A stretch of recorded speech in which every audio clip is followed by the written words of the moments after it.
ওমর ফারুক সালাত শুরু করলেন, ফজরের সালাত, আল্লাহু আকবার। In the meantime Abu Lulu এই খঞ্জর নিয়ে ওমর ফারুকের বুকের মধ্যে 3টা স্টেবিং করলেন। একটা মারলেন নাভির নিচে, মারার সাথে সাথে পাকস্থলী কেটে গেল। আরেকটা মারলেন পাজরে, পাজর ছিঁড়ে গেল। ইসলামিক লাইফ, জীবন গড়ুন কোরআন সুন্নাহর আলোকে। আজকে আমরা সাইয়েদনা ওমর ফারুকের বায়োগ্রাফি সম্পর্কে জানব। ওমর ফারুক রাদিয়াল্লাহু তাআলা আনহু, the super hero of this উম্মাহ। এই উম্মার সুপার হিরো তিনি, ঠিক কি না? ওনার মুখের আগে লাঠি চলতো বেশি। সুবহানাল্লাহ পড়বেন না? মাঝে মাঝে লাঠি চালানোরও দরকার আছে না নাই? সাইয়েদনা ওমর ফারুক আমাদের জন্য অনুপ্রেরণা। He is the real super hero of Muslim উম্মাহ।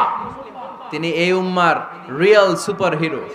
এজন্য ওনার জীবনী থেকে আমরা কিছু শিক্ষা নেওয়ার চেষ্টা করব ইনশাআল্লাহ। পড়েন সাইয়েদনা ওমর ফারুক কিভাবে ইসলাম ধর্ম গ্রহণ করলেন, কিভাবে বিশ্বনবীর প্রাণের কলিজার টুকরা হলেন, এটা দিয়ে আমরা শুরু করি।